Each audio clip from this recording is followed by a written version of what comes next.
La politique britannique pourrait changer à jamais. Un autre sondage historique qui vous montre à quel point les choses pourraient changer l'année prochaine, ce qui va donner des sueurs froides au Parti travailliste. Avant d'en arriver là, pour moi, tout se résume toujours aux valeurs. J'ai trouvé cela très intéressant. Donc, un conseil dirigé par Reform va dépenser de l'argent, 75 000 livres sterling pour installer 164 drapeaux dans 82 endroits différents, avec un peu de fierté nationale. Et bien sûr, nous avons vu nos drapeaux s'élever partout dans le pays. J'adore ça. Et vous pouvez voir le chef du conseil là-bas dire que nous pensons simplement que c'est la bonne chose à faire. Cela donne un sentiment positif. Quand les gens les installent en ce moment, ils ne vont pas durer éternellement. Donc il a pensé que nous devrions soutenir le public dans ce qu'il souhaite. À long terme, ils utiliseront les drapeaux et décorations pour tous les événements du comté. Maintenant, choc et horreur. Je sais que vous serez très surpris, mais le Parti travailliste et les conservateurs ne sont pas favorables à dépenser 75 000 livres pour installer des drapeaux, montrer du patriotisme et un peu de fierté nationale. Mais ce qui me dérange vraiment là-dedans, c'est simplement de considérer le fait qu'ils ont un problème avec ça, les travaillistes et les conservateurs. Mais c'est désormais un héritage où nous dépensons 5,38 milliards en une seule année au titre de l'asile contre 75 000 livres.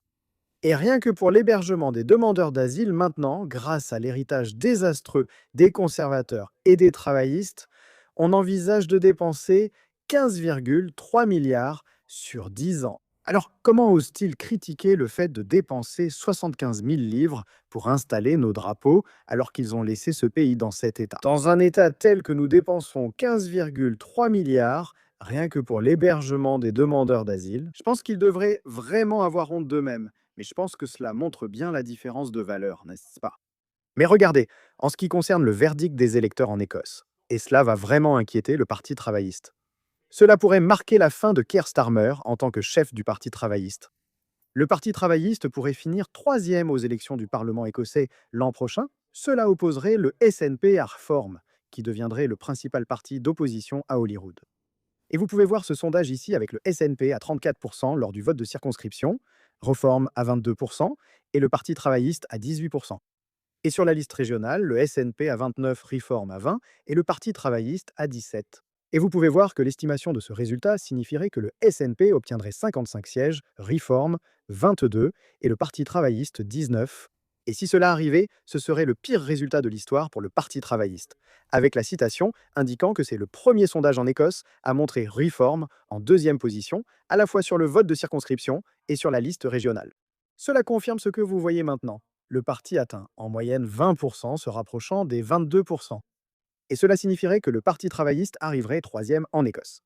Maintenant, ce serait un véritable coup de massue qui, comme je l'ai dit, pourrait marquer la fin de Keir Starmer en tant que chef du Parti travailliste. Mais faites-moi part de vos réflexions à ce sujet dans les commentaires ci-dessous. Bien sûr, nous continuerons à vous apporter toutes les dernières informations à ce sujet et bien plus encore, les amis. Alors qu'à n'hésitez pas à liker cette vidéo, un petit pouce en l'air, cela me ferait vraiment plaisir. Et bien sûr, comme toujours, merci de regarder.